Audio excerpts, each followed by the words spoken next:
veux dire de plus? Non, c'est faux, y a que Dieu qui peut me juger, non.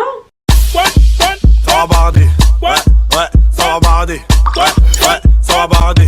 Hey, de retour sur mon canapé rose pour un Parlons French. Et pas des moindres, parce que ce Parlons French, je pense que ça va être le plus difficile à filmer, le plus compliqué, le plus touchy, parce que là c'est chaud. Là on attaque le sujet de la religion. Avant de commencer, je voulais vous dire que sur Instagram, j'ai enfin enlevé mon tiré du bas. Donc mon nom, c'est plus tiré du bas Oneshai, c'est Oneshai sans rien.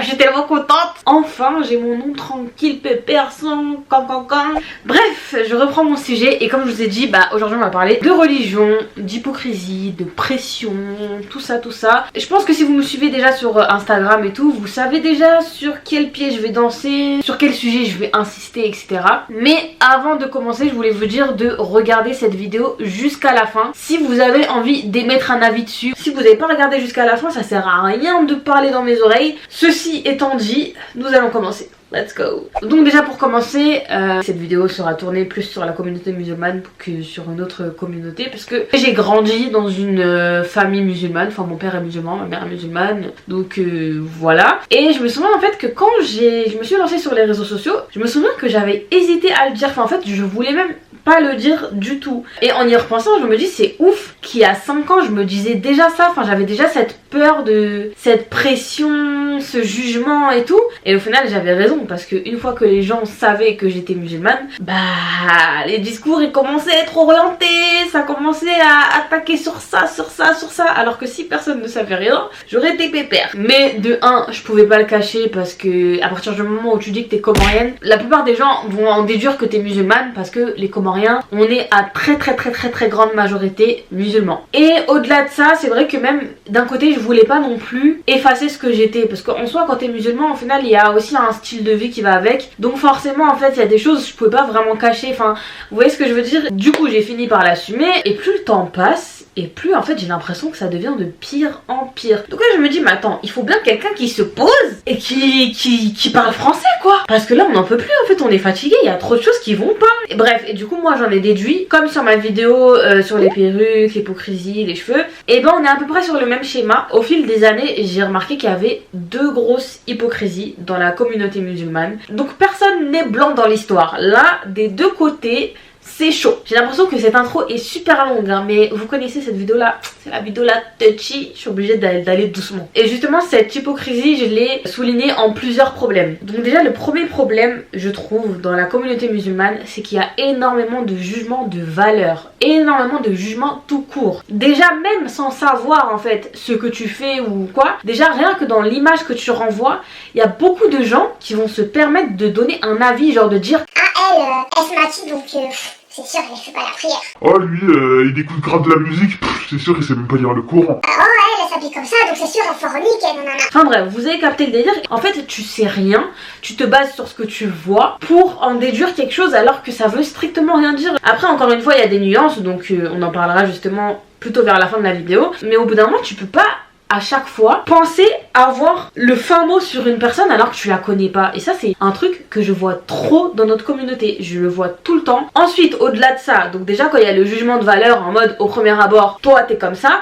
il y a après le jugement sur les péchés. Donc moi j'appelle ça un peu la chasse au péché. Donc dès que tu vois que quelqu'un fait un truc qui est pas du tout recommandé voire interdit dans notre religion, alors là je peux te dire que tu te fais incendier. Et justement moi je trouve ça hyper hypocrite, parce que la plupart du temps les gens qui font ça c'est seulement pour flatter leur ego ou par orgueil, par mépris. Donc au final c'est même pas pour élever la personne ou lui donner un conseil ou quoi, non, c'est dire toi tu fais pas ça donc vas-y tu vaux rien quoi, moi au moins je fais pas ça quoi. Alors qu'on sait pas, on sait pas le jour du jugement qui entre elle et toi sera mieux, parce que toi peut-être qu'on voit pas tes péchés visibles mais ça se trouve tu fais pire. Après je sais que dans notre religion faut cacher ses péchés, ça c'est un truc, il n'y a pas de débat là-dessus. Donc après parfois je peux comprendre, mais la plupart du temps, moi j'ai l'impression, en tout cas, et c'est ce que j'en ai déduit, c'est que c'était vraiment de l'orgueil mal placé, comme une compétition. Et surtout quand je vois justement des gens qui disent qu'Allah te guide hein, parce que moi j'ai surtout pas besoin d'être guidée vu que moi je suis trop bien en fait. Et c'est ça en fait pour moi qui montre l'orgueil de la personne, parce qu'elle se détache de toi en fait, et ça c'est quand même un truc qui me dérange. Et justement on va aussi parler du cas des influenceuses maghrébines. Oh là là mes Russes, qu'est-ce que vous souffrez? Qu'est-ce que vous souffrez? Après moi je dis ça, mais franchement moi-même c'est un peu pareil hein, parce que genre je suis pas juste musulmane, je suis musulmane comorienne, c'est-à-dire que les Comoriens on est une petite communauté, on est discret, donc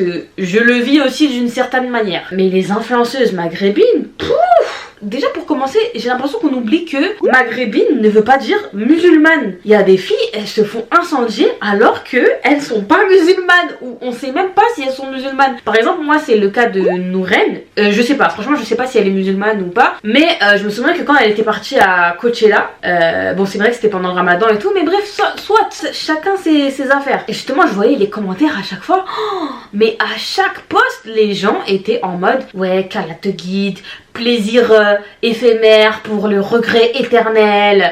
Ouais, la honte, ouais, c'est réel, non, non, non. Je me dis mais à chaque fois qu'elle va respirer, on va lui dire ça? C'est une dinguerie, je vous jure, je me dis mais comment elle fait? Et pareil pour des influenceuses qui sont pas musulmanes et qui le disent, et bah justement elles se font juger comme des musulmanes. Genre je sais que Sananas par exemple pendant longtemps aussi les gens ils étaient en boucle sur elle et tout, alors qu'au final elle est même pas musulmane. Enfin c'est aussi le problème dans la communauté maghrébine, c'est qu'il y a beaucoup ce truc de à partir du moment où t'es maghrébine, tu nous représentes, donc même si toi c'est pas tes valeurs de faire ça, ben non tu vas pas montrer que tu fais pas ça. Enfin c'est un truc qui me choque vraiment. Et même quand justement ces influenceuses de question sont musulmanes, et ben elles pareil c'est la chasse au péché, c'est la chasse à tout ce qu'elles ne font pas parfaitement. Même si ces personnes elles vous ont dit elles sont musulmanes, vous savez pas c'est quoi leur histoire, vous savez pas c'est quoi leur entourage. Si ça se trouve elles ont pas vraiment été élevées dans une famille musulmane pratiquante, et justement si ça se trouve ces personnes elles vont à leur rythme. En fait vous connaissez pas la vie des gens et surtout pas leur cheminement, et j'ai l'impression que c'est un truc qu'on oublie trop. C'est pas parce que t'es musulman que t'as le même cheminement que les autres en fait. Donc il y a vraiment cette pression de représentation en fait dans la communauté maghrébine, et pareil moi dans ma communauté, parce que pour mon cas personnel, moi j'ai beaucoup entendu, beaucoup lu aussi des oui, Oneshai, elle, comment on dit ça? Elle débauche les Comoriens, comment on dit ça? Enfin je sais pas comment on dit ça, mais bref en gros je suis une haramiste pour les Comoriennes, en gros je leur donne le mauvais exemple et du coup je les influence à être dans le mal et tout, bref vous avez capté. Vous voyez ce genre de phrase là, je dis mais je vends de la drogue ou c'est comment là? Je suis stripteaseuse, faut m'expliquer, faut me dire, hein, peut-être je sais pas, je suis pas au courant. Au bout d'un moment faut savoir doser, genre faut savoir vraiment doser. Après c'est vrai que j'ai aussi compris pourquoi les gens étaient aussi durs, parce que je me dis en vrai c'est des minorités. Par exemple la communauté maghrébine c'est une minorité, la communauté comorienne c'est une minorité, tout comme la communauté noire est une minorité. Donc même en tant que noire, influenceuse noire, parfois on se fait taper dessus parce qu'on fait pas les choses comme une bonne youtubeuse noire devrait faire, enfin vous avez capté. Donc au final ça revient au même pour les communautés musulmanes, maghrébines, etc. Enfin en fait plus t'es dans une minorité, plus les gens ils vont être durs avec toi parce qu'ils estiment que tu les représentes, et comme on n'est pas assez représenté, et bah faut pas foutre la merde. Voilà, enfin on est humain quoi, au bout d'un moment, chaque être humain a ses contradictions, ça c'est indéniable. Et même si t'es le meilleur, le plus clean et tout, t'auras toujours des contradictions avec toi-même parce que c'est humain. Après il y a aussi un autre problème, c'est qu'il y a beaucoup aussi d'insécurité, enfin pas d'insécurité mais genre j'ai l'impression qu'il y en a qui sont pas à l'aise avec leur pratique de la religion. Un exemple bête, par exemple tu vois que je fais pas le ramadan, et tu sais pas pourquoi d'ailleurs hein, mais bon voilà. Et t'es là tu dis oui pourquoi tu fais pas le ramadan, non mais vraiment là, vraiment Et justement moi quand je vois ce genre de réaction je me dis mais est-ce que cette personne elle est vraiment à l'aise, elle est vraiment ok avec le fait de faire le ramadan, ou c'est une corvée et qu'elle sait pas pourquoi elle le fait, ou elle se sent forcée parce que dans sa famille tout le monde fait le ramadan. Enfin vous voyez ce que je veux dire, parce que je me dis si toi t'es à l'aise avec le fait de faire le ramadan, tu vas pas chercher à chaque fois qui ne fait pas, qui ne mange pas, qui fait ça, ou quelqu'un mange, ah la chance tu manges, enfin vous voyez ce que je veux dire, c'est, je sais pas, c'est comme si t'avais le seum de toi faire ce truc, et du coup quand tu vois quelqu'un ne pas le faire, t'es en mode ah. Après je mélange pas tout hein. En vrai on va pas se mentir, parfois c'est, voilà, parfois ça te choque et voilà, t'as ton mot à dire quand même, on va pas faire cramer. Mais quand t'es trop en boucle dessus, j'ai l'impression que c'est parce que t'es pas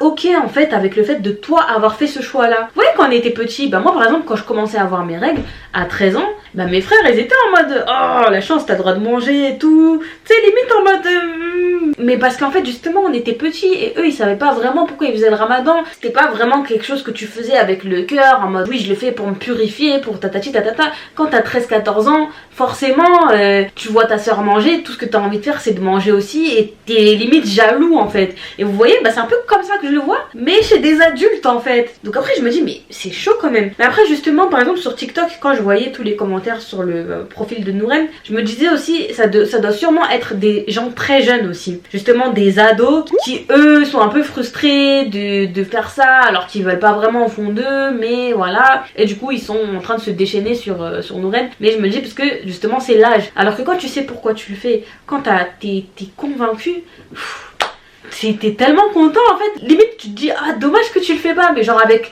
vraiment un dommage, pas en mode ah. Donc moi c'est un peu ce que ça me renvoie comme image et je trouve ça très dommage en fait. Après encore une fois je peux comprendre, mais de toute façon comme je vous ai dit, là on est plus dans le plus, mais après je vous dirai aussi pourquoi je comprends aussi ces personnes qui agissent comme ça. Bref, là on en vient à un sujet qui me tient mais tellement à cœur.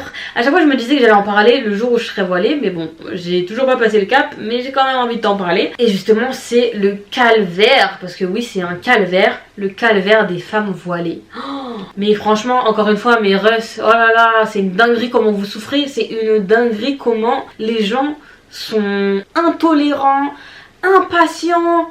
Waouh! Et moi par rapport à ça, la phrase qui me fait le plus mal au cœur, c'est quand je vois des gens dire à des femmes ouais mais si tu fais ça, autant enlever ton voile hein. Mais de quelle manière en fait tu te permets de dire ça à quelqu'un? Mais d'où tu te permets de dire à quelqu'un d'enlever son voile si elle fait ça? Mais c'est...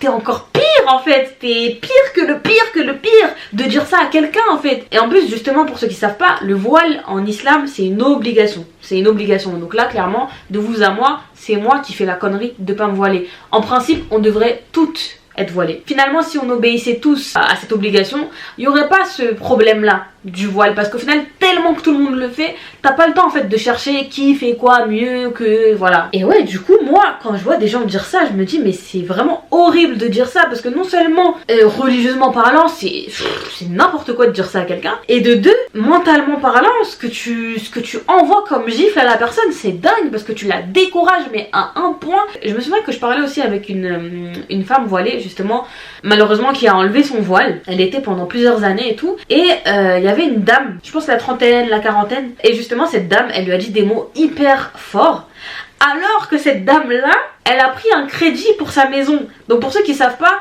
faire un crédit en islam c'est interdit, un crédit avec intérêt. Mais bon après il y a des solutions, enfin il y a des banques islamiques et tout, mais bref, en tout cas en principe c'est interdit. Donc cette personne là qui s'assoit pour critiquer une femme là de 18-20 ans qui porte le voile, alors qu'elle a un crédit sur 20 voire 30 ans, elle a déjà 30 ans de péché en avance. Et elle se permet de critiquer une jeune de 20 ans qui demain peut-être va porter le voile légiféré et être mieux que cette personne là en fait. Vous voyez en fait, au final se critiquer entre nous ça vaut rien, parce que quand on regarde bien, parfois t'es même pas mieux que la personne. Et justement ces femmes voilées ou qui mettent le turban, tu leur dis d'enlever un truc qui pour elles en fait si ça se trouve c'est quelque chose qui leur permet d'avoir des limites sur certaines choses, qui leur permet d'avoir un meilleur comportement. Elles, dans leur cheminement à elles, c'est déjà quelque chose de bien en fait, ça va dans le bien. Mais les gens d'un œil extérieur, ils voient que le mal, que le non accompli, le pas complet, c'est pas légiféré donc enlève tout. Enfin en fait on est trop pragmatique. Faut aussi avoir un peu de nuance. Ok d'accord, là tu mets le voile ou le turban, c'est pas encore ça, et j'espère que Dieu va te faciliter pour que tu portes le légiféré un jour. Vous voyez, enfin, si seulement on avait une énergie beaucoup plus positive, ça changerait tellement de choses en fait. Et franchement les voilés, moi je m'excuse là dans cette vidéo, parce qu'il faut parler français, en vrai c'est à cause de nous aussi. Si on était toutes voilées, on vous ferait pas chier comme ça. Et parce que nous justement on décide de pas obéir à ces obligations, bah vous tapez tout le reste, vous tapez toutes les critiques, tous les jugements de valeur, alors qu'au final vous avez juste obéi à une obligation sur plein d'obligations. Donc c'est pas parce que tu obéis à ça que tu dois être parfaite sur tout. Et le problème en fait c'est que justement comme nous on voit à quel point c'est dur pour les voilés, et ben nous ça nous fait encore plus peur et on se dit mais en fait il faut que je sois parfaite avant d'être voilée. Et c'est ça qui fait qu'au final on sera jamais parfaite et on retarde cette échéance jusqu'à je sais même pas quand. Donc vraiment je trouve ça trop triste pour notre communauté, parce qu'on se rend pas compte qu'au final on court plus à notre perte en ayant ce comportement qu'au bon fonctionnement de notre transmission en fait, enfin de la transmission de notre religion. Et en plus de ça, ces voilées-là sont critiquées par la population française qui n'est pas musulmane, etc. Imaginez à quel point ça doit être une pression de malade. Genre dans ta communauté, t'es traité comme le diable parce que t'es voilée mais tu fais pas ci, pas ça. Et dans les autres communautés, t'es traité comme une femme soumise, une femme qui a le choix de rien, une femme à qui on doit enlever ce voile parce que c'est une mauvaise idée. Et du coup dans tout ça, toi tu fais quoi? T'as plus la force en fait. T'as plus la force de supporter tout ça. Donc tu te dis hop. Et c'est ça en fait qui est dommage. Et il faut vraiment remettre les pendules à l'heure. Allô, les femmes voilées ont le même statut que moi. On a les mêmes péchés, hein, c'est le même quota. Et justement, moi je prends plus parce que j'ai pas fait cette obligation. Donc au final, on se met à faire tout à l'envers. Enfin, c'est dommage. Pareil pour par exemple le burkini, ça m'avait aussi saoulé quand je voyais des gens qui étaient là en mode ouais. Mais vous êtes là, vous soutenez le burkini, alors que c'est même pas légiféré, ça devrait vraiment pas exister, ça, nanana. Mais frère, tu préfères un burkini ou un bikini? Si elle met un burkini, c'est pas déjà mieux que d'être en bikini? C'est peut-être pas légiféré, mais au bout d'un moment, faut arrêter de faire ce pont comme ça. Au bout d'un moment, il y a aussi le milieu dans les choses. Il y a aussi un raisonnement à avoir et se dire bon, c'est une solution alternative, c'est pas la meilleure, mais c'est pas la pire non plus. Je comprends, hein. Mais limite, parler du burkini comme si c'était un string, au bout d'un moment, faut arrêter. Donc voilà, faut vraiment arrêter de foutre cette pression aux femmes voilées. Je dis pas qu'il faut plus rien leur dire, hein. Vous pouvez leur faire des rappels, mais au bout d'un moment, les insulter, leur dire d'enlever leur voile. En fait, la violence, moi c'est ça qui me dégoûte, c'est être violent avec les gens. C'est pas ça la solution d'être dans la violence. Je sais pas comment vous expliquer. En fait, le voile, c'est parce que c'est visible. Par exemple, un gars, votre frère, je sais pas, votre frère, il arrête de manger juste sans porc et il mange halal. Et à partir du moment où il mange halal, tous ses faits et gestes sont épillés. Il doit tout faire parfaitement parce que tu comprends, il mange halal maintenant. Enfin, vous voyez ce que je veux dire? Et ben j'ai l'impression que c'est la même chose avec le voile. Donc voilà, pour moi c'est vraiment ce problème de patience, de tolérance et de cheminement. En fait, il faut vraiment comprendre que chaque musulman a un cheminement, un chemin vers sa spiritualité qui n'est pas le même pour tout le monde. Rien que moi, dans ma famille, j'ai pas le même cheminement spirituel que mon frère, que ma soeur, que mon grand frère, que ma mère. Enfin, on est tous différents en fait. Ensuite, il y a un autre problème aussi, c'est que du coup moi ça me fait bien rire et je trouve ça bien hypocrite. Les doubles discours sous couvert de tradition. Donc le mélange de culture et de religion. Par exemple, se marier avec de la musique, avec de la mixité, tout ça, ça dérange pas, ça plaît à la famille. Refuser un mariage mixte parce que la personne est musulmane mais n'est pas de la même origine, ça pose de problème à personne. Mais par contre, il y a d'autres trucs, ah non, c'est la honte, faut pas faire ça, nanana. Genre on va être beaucoup plus dur sur certains péchés, alors que sur d'autres on va fermer les yeux de ouf et justement on va faire des péchés encore plus graves. Et c'est ça qui montre à quel point il y a beaucoup d'hypocrisie. C'est que beaucoup pratiquent leur religion par rapport au regard des gens, par rapport à la culture. Enfin, vous voyez, pareil pour ce double standard des hommes et des femmes. Genre un homme qui fornique, ça va beaucoup moins être mal vu qu'une femme qui fornique, alors que le péché est le même aux yeux de Dieu. Mais dans les faits, c'est une femme qui va beaucoup plus se faire attaquer. C'est vraiment une dinguerie. Et ça, c'est un truc aussi qui me dérange. Et aussi, il y a un truc qui m'a toujours dérangé dans la communauté. On est dans un parlant French, donc je vais parler français. Moi, c'est vraiment l'homophobie avec lequel j'ai beaucoup de mal dans notre communauté. On pose les bases tout de suite. Oui, c'est un péché. Il y a zéro débat, mais au bout d'un moment je comprends pas pourquoi l'énergie est beaucoup plus violente avec un musulman qui est gay plutôt qu'avec un musulman qui fornique ou un musulman qui fume, qui se détruit la santé. Enfin je me dis du coup pourquoi en fait cette énergie, genre pourquoi avec les gays on est beaucoup plus dur que sur les autres péchés. Encore une fois, je trouve ça vraiment injuste en fait, vraiment injuste. Genre en fait si tu fais ce péché c'est mort pour toi. On peut te marcher dessus, on peut te considérer comme une merde parce que voilà. Donc non, moi je suis pas d'accord et je trouve qu'on n'en parle pas assez. Je trouve qu'on banalise trop la violence envers les gays, les lesbiennes. Je trouve toi tu fais de l'association qui est le pire péché en islam et tu critiques quelqu'un qui est gay. Quelqu'un qui justement, si ça se trouve il va être pardonné pour ça, si ça se trouve il va se battre contre ça. En fait le dernier mot c'est pas nous qui l'avons, donc faut arrêter en fait de se prendre pour Dieu et faut être tolérant. Moi pour moi c'est pas normal d'insulter quelqu'un, de violenter quelqu'un parce qu'il est gay en fait. Et ça sert à rien de mettre ça sous couvert de oui mais nous on est musulmans, tu comprends, on doit faire valoir notre dignité. Bah MDR, dignité bien choisie hein, parce que quand c'est pour couvrir tes potes qui font ham ham avec 4 meufs dans des caves ou des potes qui violent même des meufs, Alors là, silence radio. Et pour finir, on va finir avec le dernier point et après on va passer à l'autre hypocrisie. Moi, il y a un autre truc qui me dérange et on n'en parle pas assez encore une fois, c'est le traitement des imams. Je trouve encore une fois que dans notre communauté, on est super dur avec les imams. Pause, no shade, hein, mais j'inclus pas Chalgoumi parce que voilà, moi pour moi il est trop problématique. Certes, être un imam, c'est une responsabilité. Être un imam, c'est pas rien, tu vois. Tu te dois de donner le bon exemple, voilà. Et justement, en fait, moi, quand je tombe sur des TikTok ou des vidéos en mode mise en garde contre tel imam, au début, moi, je me suis posé des questions. Je me suis dit, ah ouais, dommage. Et quand je me dis, bah attends, tu sais quoi, je vais m'intéresser et je vais savoir pourquoi ces personnes-là sont à bannir et pourquoi ces musulmans mettent en garde contre ces imams. Et quand tu vois les raisons, mais tu te dis, mais c'est une blague en fait. Je dis pas que les raisons ne sont pas valables, hein. Encore une fois, attention aux mots. Mais dans tout ce que j'ai regardé, les raisons c'était vraiment des histoires de un conseil qui a été donné mais pas assez de cette manière. Vous voyez, c'était vraiment des petits détails. Ou même par exemple, l'imam en question avait donné une obligation à faire. Par exemple, il faut pas mal parler à ses parents. Et pour appuyer son propos, cet imam a illustré ça avec un verset. Et ce verset, il s'agirait que ce n'était pas un verset dédié au manque de respect envers les parents. Mais c'est pas si grave que ça, enfin vous voyez ce que je veux dire, genre certes d'accord là c'est une erreur, c'est pas bien et tout, faut faire attention, mais en fait j'ai l'impression que les gens ils parlent comme si ces imams là ils avaient dit de faire 3 prières au lieu de 5 prières. Je me dis mais ces imams aussi ils sont humains, enfin ces imams aussi ils font des petites erreurs et tout, enfin on est trop dur en fait. Et moi je trouve ça super dommage parce que je me dis que ces imams là ils ont converti des gens, ils ont remotivé des gens à prier et tout, et là du jour au lendemain vous êtes là, vous crachez sur eux en mode ils valent plus rien. Alors que derrière ça, ils ont donné des centaines de conseils. Ils ont prêché des centaines de paroles qui étaient bonnes et qui n'avaient pas d'erreur. Et pour une, voire 2 erreurs, finito. Et moi, je trouve ça pas normal, vraiment pas normal. Après, encore une fois, il y a différents types de mise en garde. Je sais qu'il y a des imams, ils sont mis en garde parce qu'ils disent vraiment des trucs de ouf. Là, oui, il n'y a pas de débat. Mais quand c'est sur des petits détails, je suis désolée, mais pour moi, je trouve ça pas normal qu'on soit aussi dur, alors que ces personnes-là, elles ont contribué à beaucoup de choses, en fait. Enfin, voilà.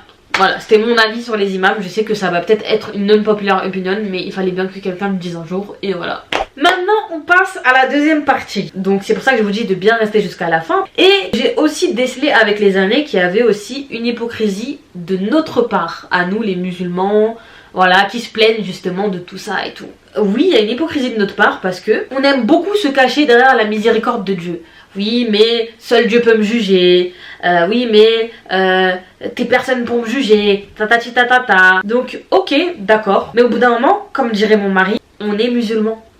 On est musulman, donc au bout d'un moment, tu peux pas fermer les yeux sur tout et te dire bah non, y a que Dieu qui va me juger, donc non, j'écoute pas ton conseil, non, Et moi, je vais vous le dire, je parlais français, moi, c'est vrai que je comprends quand des gens sont yomb de moi, quand des femmes voilées sont yomb de moi, genre je peux comprendre parce que je me dis, je me revendique musulmane mais au final je fais pas des trucs de musulmane, donc forcément elles doivent se dire bah c'est dommage parce que pour la transmission en fait de notre religion, qu'est-ce qu'elle laisse comme image, et elle est suivie par beaucoup de gens, donc voilà c'est encore pire. Donc parfois c'est vrai. Qu'est-ce que tu veux dire de plus? Non, c'est faux, y a que Dieu qui peut me juger, non, c'est vrai. Donc faut aussi l'accepter. Et justement pour en revenir au rappel, pareil pour les rappels. C'est vrai que pendant longtemps on disait oui, mais les rappels il faut les faire avec bienveillance, tout ça, sinon ça passe pas. Après moi, tout ce dont je vous ai parlé au début de la vidéo, finalement c'était même pas des rappels mais c'était de la violence. Donc au final ça n'a même pas de rapport. Mais voilà. Mais bref, donc on est là, oui, faut faire des rappels dans la bienveillance, mais en vrai de vrai, entre vous et moi, quand vous faites des rappels dans la bienveillance, est-ce que vous le faites?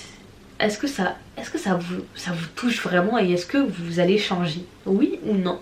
La réponse c'est non. La réponse c'est que la plupart du temps, les rappels trop doux, on les calcule pas parce que justement ils sont tellement doux que vas-y ça passe comme ça. Ça sort comme ça sort comme on dit. Et justement moi au bout d'un moment je me suis dit mais on est hypocrite. Parce que quand on nous fait un rappel dur, on est en mode oui mais faut faire avec bienveillance. Et quand on nous fait un rappel avec bienveillance, on dit merci. Allez au suivant. On va pas se mentir, en vrai c'est ça.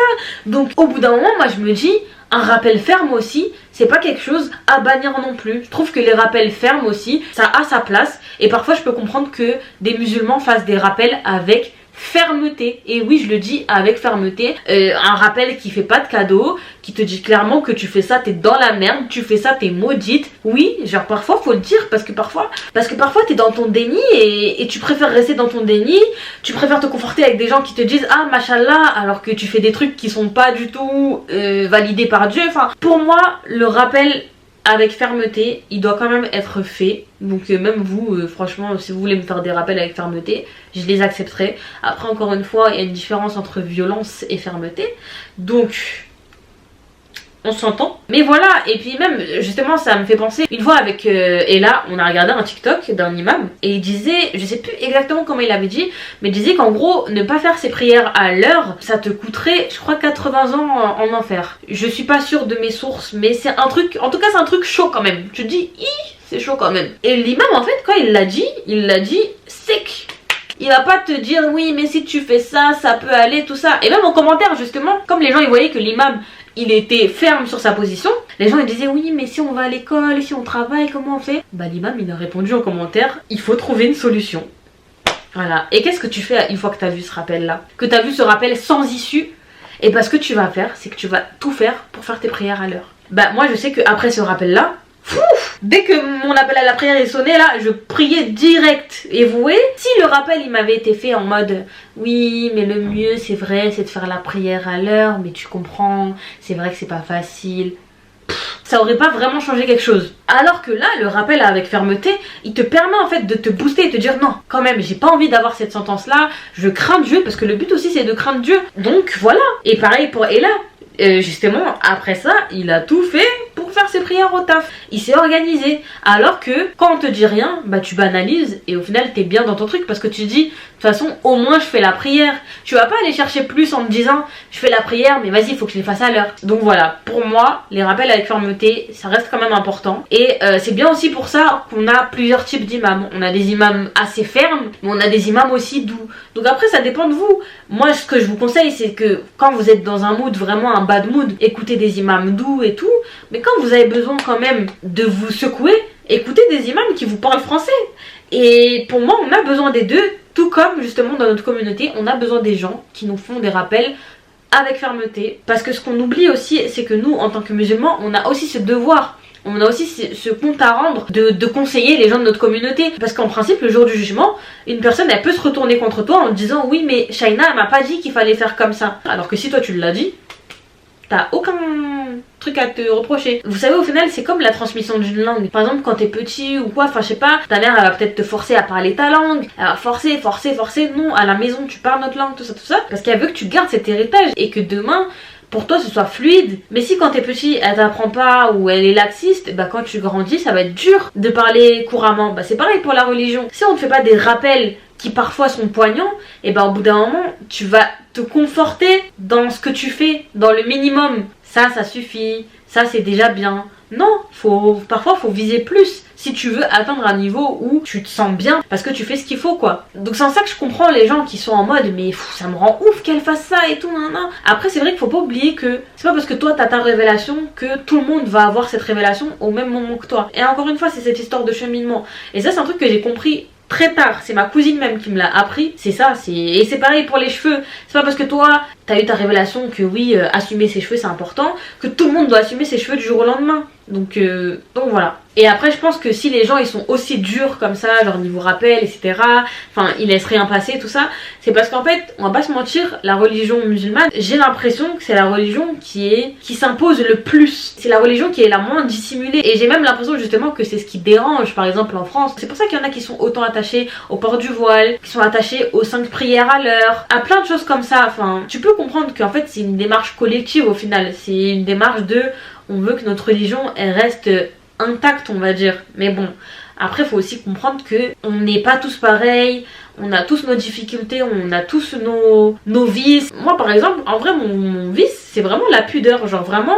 je trouve que c'est le truc le plus dur chez moi, genre c'est de... Bah en fait, genre une fois que j'aurais mis le voile, pour moi j'aurais vraiment accompli un truc de ouf, genre. Et c'est mon combat, genre c'est le truc le plus dur pour moi. Alors que pour d'autres, bah je sais pas, mettre le voile par exemple c'est hyper facile. Ou il y en a d'autres, leur combat ça va être d'arrêter la musique. Enfin voilà. faut aussi comprendre que chacun a ses faiblesses. Et justement, je reviens un peu au sujet de la dame du crédit et tout. D'un côté aussi, là je vais un peu donner un contre-exemple, mais c'est pas exactement le même. Il faut pas non plus toujours chercher à trouver les défauts de la personne qui te critique. Je trouve que c'est pas non plus une solution. C'est pas une solution de se dire ah mais elle m'a fait un rappel sur ça alors que elle est pas voilée, ou alors que il fait ça. Par exemple, Maître Gims, quand il a fait le rappel sur le Nouvel An, ben il y en a plein qui ont dit mais de quoi il se mêle lui, il est dans le monde de la musique et il ose nous faire un rappel. Non mais n'importe quoi. Alors que encore une fois, ça reste un frère qui te fait un rappel. Il a le droit, c'est pas parce qu'il est pas parfait qu'il a pas le droit de te faire un rappel. Et pour moi, être touché dans notre orgueil aussi, c'est pas une solution d'être sur la défensive et de se rassurer en se disant ouais mais de toute façon lui il m'a dit ça mais il est pas mieux donc j'écoute pas ce qu'il dit. Parce que non, au final ce qu'il te dit c'est un truc qu'il faut prendre. Donc voilà, et surtout que Maître Gims, si on en revient à l'exemple, certes il est dans le monde de la musique, mais écoutez-le lire le Coran. Ça se trouve vous-même vous êtes là, vous lui dites ça, mais vous savez même pas lire le Coran. Vous voyez, enfin encore une fois en fait on peut se renvoyer la balle jusqu'à fatiguer, mais c'est pas le but. Donc pour moi il faut aussi éviter de toujours être dans le oui mais t'es pas mieux que moi. De toute façon personne n'est mieux que personne.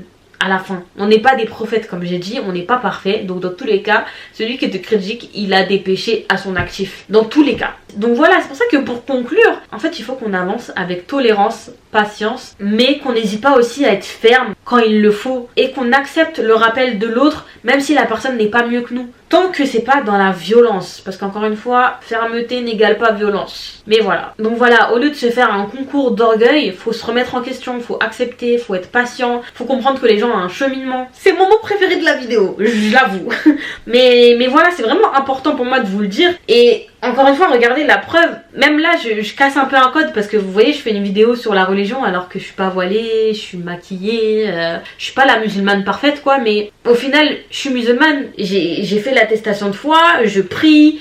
Enfin, tout ça ne fait pas de moi une non-musulmane à partir du moment où j'ai pas fait quelque chose qui me fait sortir de l'islam. Donc, vous devez accepter ce que je dis. Vous devez accepter que je prenne part au débat sur la religion. Faut pas attendre qu'on soit des imams pour parler entre nous, se donner des conseils. Enfin voilà, je trouve ça quand même important. Et voilà, je pense que c'est sur ça que je vais finir cette longue vidéo, je crois. Je sais pas si elle sera longue, ça dépendra si j'ai coupé ou pas. Mais voilà. Ça m'a fait du bien quand même de parler. Vous me direz ce que vous en avez pensé. Bon, c'est vrai que cette vidéo là du coup elle concernait vraiment les musulmans. Après si vous n'êtes pas musulman justement, dites-moi ce que vous en avez pensé, comment vous voyez les choses et tout. Enfin ça m'intéresse. Et voilà, n'hésitez pas à me dire ce que vous avez pensé de cette vidéo. N'hésitez pas à débattre avec moi dans la bienveillance toujours. Un peu de fermeté si vous voulez, mais pas de violence. Pas de violence. et voilà, n'hésitez pas à liker la vidéo si ça vous a plu. N'hésitez pas à vous abonner aussi. Et n'hésitez pas à me dire si vous voulez d'autres parlons French. Parce que franchement, c'est un type de vidéo qui est très risqué. Hein. Franchement, je me mouille beaucoup. Hein. C'est pas facile. Mais ça me fait quand même du bien. Et je sais que vous aimez quand je donne mon avis sur des choses et tout. Donc voilà. Mon dernier mot serait de vivre en paix, dans l'amour, dans la tolérance et dans la patience. Mon cœur il veut pas bien se faire. Hein. Voilà. Donc en attendant, à la prochaine. Et prenez soin de vous. Tchuss.